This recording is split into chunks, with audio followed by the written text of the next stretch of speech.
Welcome back to the entertainment room, where today I am excited to review the original trilogy of one of my favorite franchises, especially around spooky season, and that is Hell House LLC. And yes, I know there is a fourth one now, the prequel, The Carmichael Manor, but I do not have a Shudder or AMC Plus account right now, just doesn't fit into the budget at the moment, so forgive me, I will get to that one at some point and review it, but I still have the rest right here. And I am a huge fan of this series. This is peak found footage horror, particularly the first entry. I've seen these each at least a few times now, and I didn't expect not one, but two effective sequels. So I will go into chronological order with reviewing these and my likes and dislikes. If you love horror, especially if you love found footage horror, do yourself a favor and just watch these whenever possible. Stellar suspense and pacing overall, phenomenal spooky season vibes. And also, as I am tackling multiple films in this review, this is such a popular franchise, I will get into spoilers at any point, so keep that in mind. Please watch these and then come back and listen to me if you'd like. So I'm not going to waste any more time. Let's talk about Hell House LLC 1 through 3.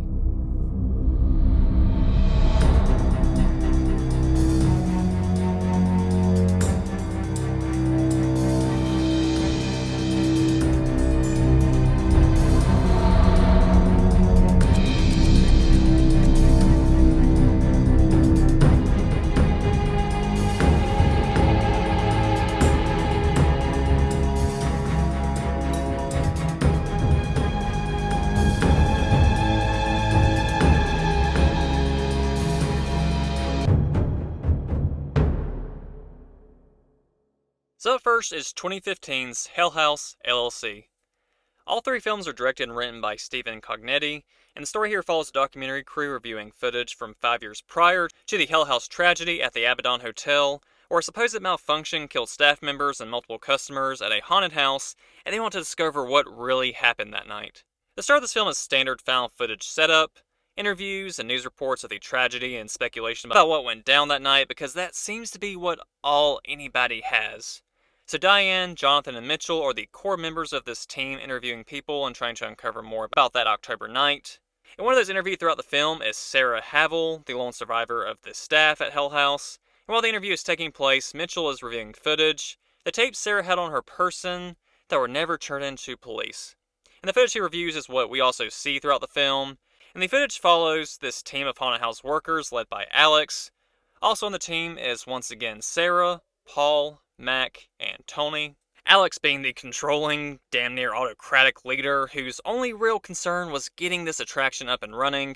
Mac is his longtime friend, doing the best to be supportive of him. And with this group as a whole, they each have their quirks and their annoying personality traits, most notably Alex. But I liked them as a whole and watching their process as they take this old, rundown, disheveled Abaddon Hotel and turn it into a passionate horror attraction. It does take a little while to get into your first true scare. The build-up does take its time, but I never really felt bored personally. My favorite thing about this trilogy is how they set up their scares, and there really isn't an overabundance of jump scares.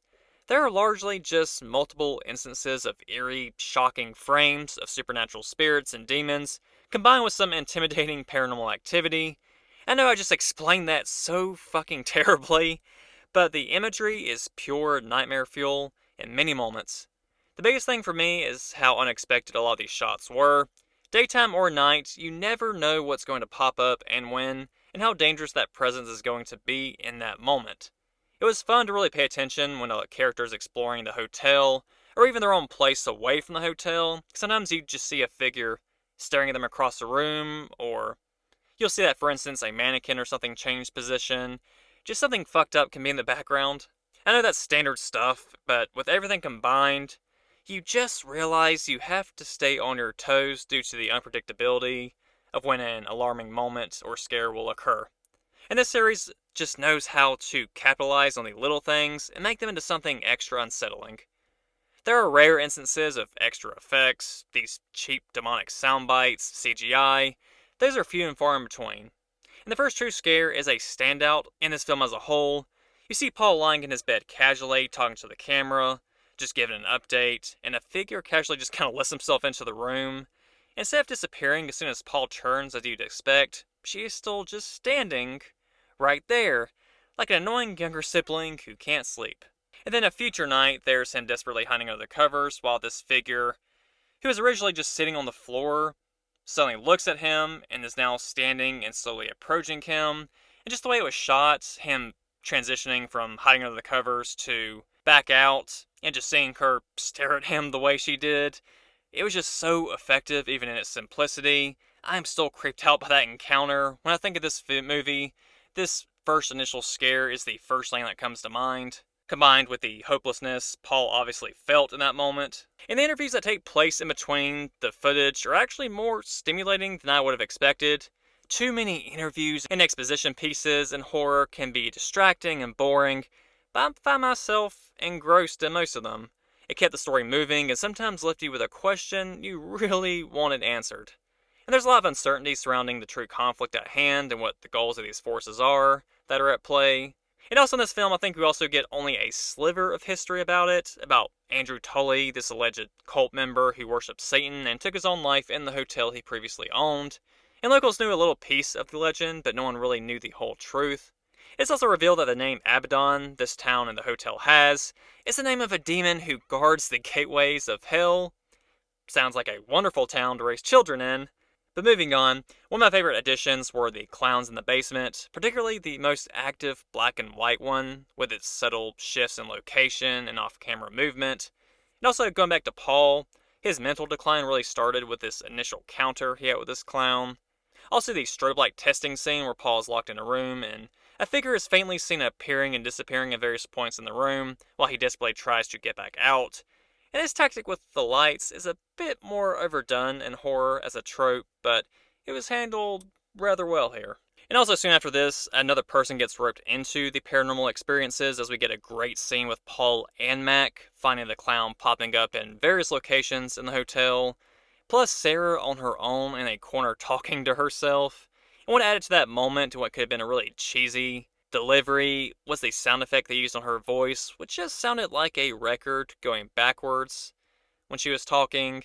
And I later read that she was saying, "When I got to the front door, the police were arriving," which is how she explained her escape to Diane in the interview later. So that's a kind of a cool full circle moment that you get to later on in the film. Plus more paranormal pranks with the clown and even the candles suddenly being lit in the dining room at 3 a.m. Like we're gonna have a come to Satan meeting and feast at 3 a.m. Then of course the next night was that famous scene with Paul having the unwelcome woman sitting on his floor across from him like she wanted a fucking late deep night combo, or even a smoke sesh before she appears to, I guess, possess him. And I think what stands out about these films for me, particularly this one, these forces just appear whenever they damn well please, and almost in this nonchalant fashion that just works so well. They have multiple of these chilling moments, but I don't feel they overutilize the reveal to where it gets stale and irritating. Plus, they don't often rely on numerous jump scares or loud noises to try and get under your skin. Because I feel like if they had gone for those tropes more, I don't think this franchise would have done as well. The chaos that ensues opening night could have been so underwhelming and anticlimactic, but they still delivered with the execution through the end credits. I enjoyed getting the camera views of multiple staff members. The robed cult members are nothing super unique, but still unsettling with their rapid, aggressive tempo. Plus, you'd have characters run past some of these otherworldly beings, and sometimes they would come after them and attack them, and sometimes they didn't. Maybe they'll just creepily stare for now? Who the fuck knows? Another oddity for found footage horror this film has, I actually cared about some of the characters. I felt something for some of their downfalls and their deaths. They weren't the most fleshed out characters, of course, but I enjoyed the overall chemistry the group had together. Definitely the best of the three films. This isn't even my favorite part of the ending, to be honest, this whole showdown at the haunted house. That has to go to what comes next. So again, Mitchell, the guy reviewing all this footage, realizes too little, too late, that Sarah's actual fate was not surviving the night. The demon who possessed Paul made him kill her, so who the fuck are they interviewing? Diane and Jonathan, the other two members, went to go look for her after she said she's going to rest in her room for a little bit. But her hotel room is not the one they thought it was, because Sarah said it is room 2C, which is a room in the Abaddon Hotel, which they realized way too late. So they go visit the Abaddon Hotel, they open her door to reveal Sarah with her demonic face, and then cult members appear and overtake them. Just a truly unnerving turn of events. Again, very simple on paper, but still a really haunting way to end the film. And a little fun fact, I recall while Diane and Jonathan were searching the Abaddon Hotel before their demise, I believe I saw Paul staring at them across the room while they were searching. It was really quick, but I think I scoped him out as like a quick little blip. I believe the timestamp was around an hour 26:45 maybe.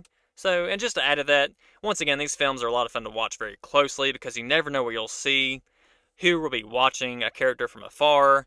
It's just really nice to kind of lean in and just pay really close attention to everything and all the surroundings. So with Hell House LLC, it's not an original idea, of course, but as far as how they execute all these tropes that you see in found footage and just horror in general, it does it in probably one of the best ways that you can do it. Subjectively, of course, but I think it's one of the best. But it doesn't rely on the cheap shit all the time to try and force a reaction out of the audience.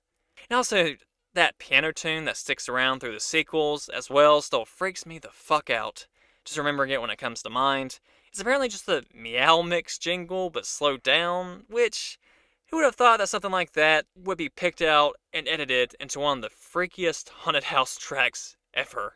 I love the piano throughout the series. But yeah, always a fun rewatch. I'll give Hell House LLC an 8.2 out of 10. It's not the scariest or the best film out there, and some scares are of course a bit cliched, as you can imagine, but there is still a lot to offer, and a lot that is memorable, so on to the first sequel. What I absolutely did not expect originally was to find a worthy found footage horror sequel. The first film is definitely better, but damn if this is not one that still had a lot of freaky shit that stuck out to me. And I enjoyed that this one progressed the story even further and kept it interesting still. So, Hell House 2, The Abaddon Hotel, takes place 2 years after the Hell House documentary that was released about the tragedy. There's still loads of speculation and conspiracy, but not a lot of answers. Especially in the beginning, we switch back and forth between different clips and stories. The main present-day focus is about Molly, Jessica, David, and also Mitchell, who again was the one reviewing the footage from the first film. He has been left, of course, pretty traumatized and confused since Diane and Jonathan's disappearance at the end of that first installment. The other 3 characters are part of a journalism team, and they want to learn more about Hell House and go inside and explore it, because Jessica gets an anonymous leaked transcript in the mail, and she discovers that important history about the hotel is in the walk-in freezer in the basement.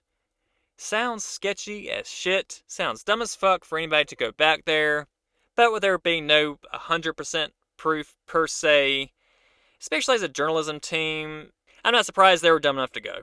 We also get clips of an interview that took place between Mitchell, this guy named Brock, who is your basic corny TV psychic or medium, and then a town official named Arnold, who wants to put an end to all these rumors, as he calls them. Says none of it is true in the slightest, like a standard politician. But okay, so one thing I do like about this film more than the first is, again, we get more insight into the hotel and the lore behind it. We get more story, more insight.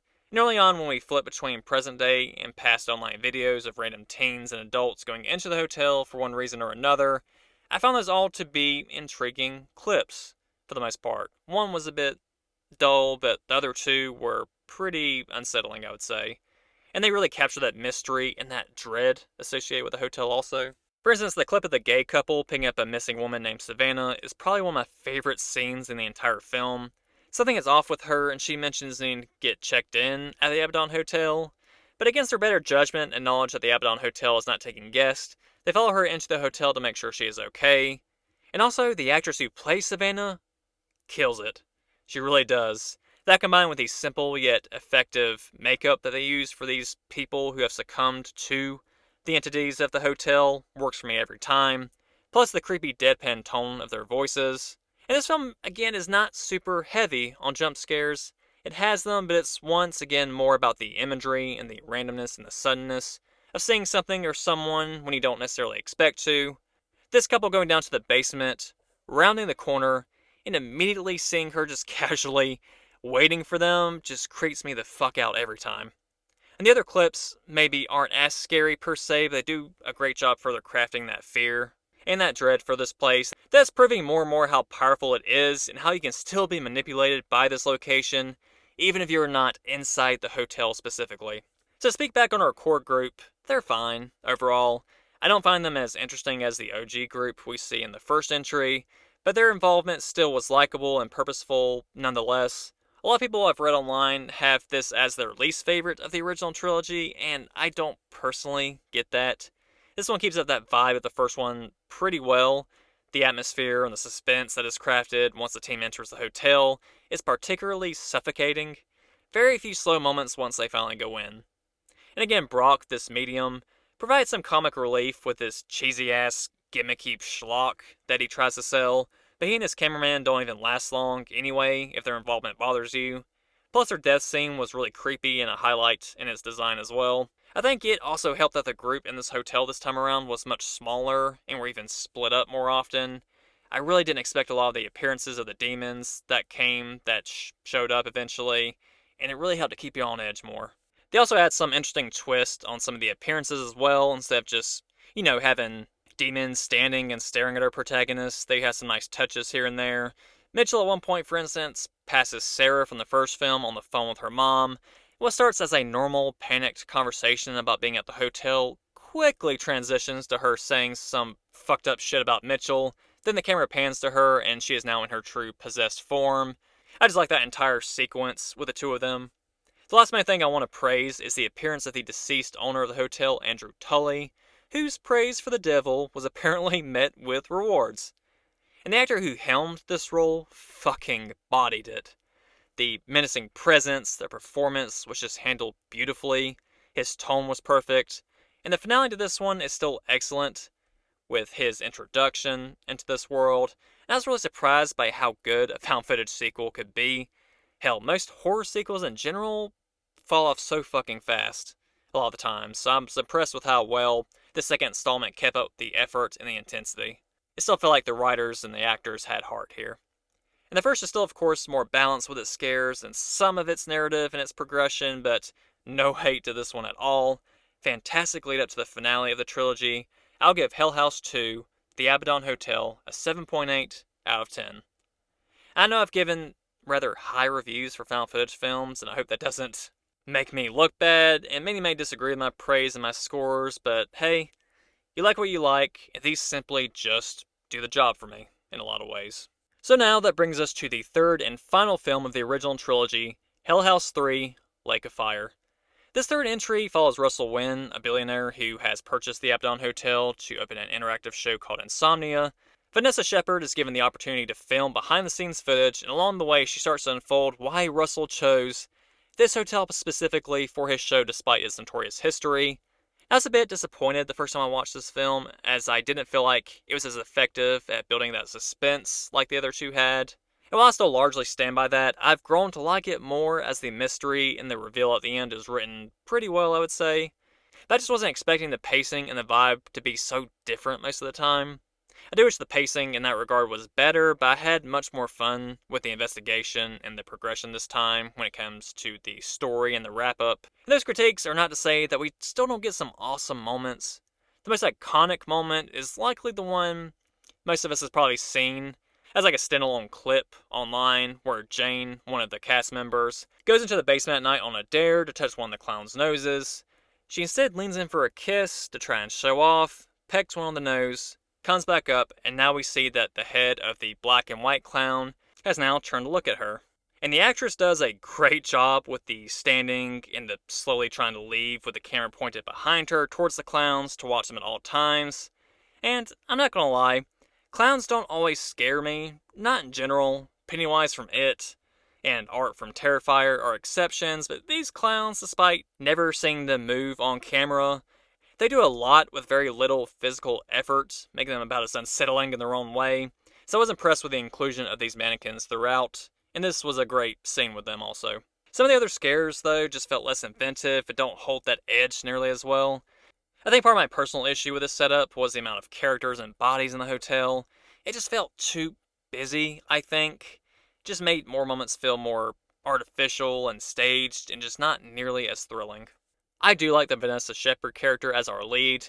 The actors for Insomnia are a bit annoying and pretentious, which is intentional as they are performers, actors, theater people, whatever. And it works for some comedic relief at times, but as a whole, I just did not care anything about them. I do like the Insomnia story design and how it eventually relates to what is actually going on, the heaven scene ironically being the creepiest set design to me. And then Russell Wynn was amusingly mysterious and controversial. The investigation by Vanessa and cameraman Louis flows nicely. Sarah from the first film still keeps coming along randomly, making frightening appearances, even engaging in conversations with characters that become increasingly aggressive.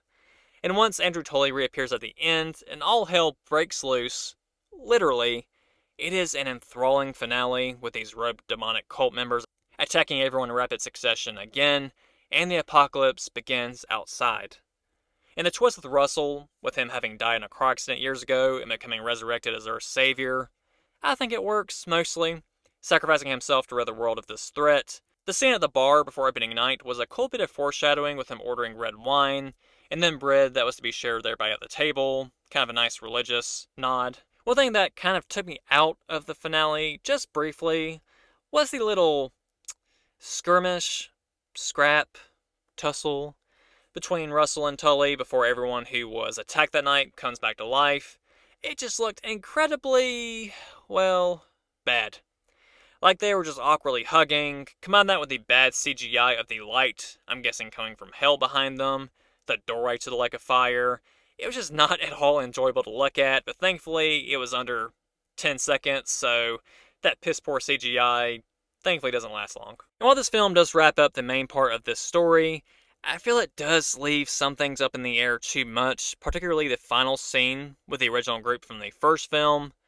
It was cool to see them back to their normal personalities, but I did wish we got more closure with them. And yes, they are still dead, and that's fine, but then what?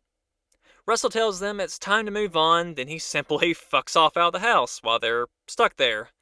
They all decide to try and lighten the mood by seeing if the bar upstairs is still stocked in the afterlife version of the hotel, and they're happy that they're not in the lake of fire anymore, and I'm sure that is a relief, but now what?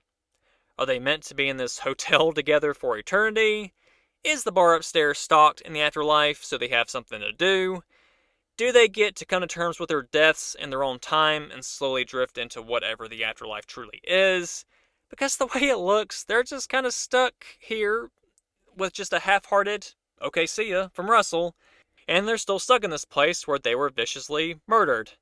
And I'm probably reading into it too much. I just wish I had known what the plan with them was, because it sounds like an awful eternity to be stuck in a hotel or any one building for the rest of eternity. That just sounds fucking terrible.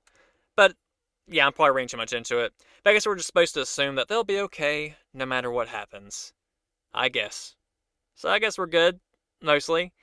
But that's the Lake of Fire. That is the finale. I'll give this third entry maybe a 6.5 out of 10. Still a cool story with some decent scares, but just not nearly as effective as the other two. So that'll do it for my Hell House LLC trilogy review. I absolutely adore this franchise, if you couldn't tell. And I really hope to watch the prequel soon. This is just an overall well-crafted found footage story with a unique take on the subgenre and the haunted house setting. The acting was surprisingly competent for the majority of the time, with the most notable to me being Brian David Tracy, who portrays Andrew Tully. Just an absolutely terrifying portrayal of a sadistic and twisted cult leader in the afterlife. Story and pacing again was solid most of the time. It is the perfect trilogy to binge this time of year in particular. So let me know your thoughts and opinions on the franchise and your ranking. Do you feel this is the best in the horror subgenre, the found footage subgenre? Let me know. Follow me on my social media. Follow me on TikTok for more reviews. And I'll see you next time on The Entertainment Room.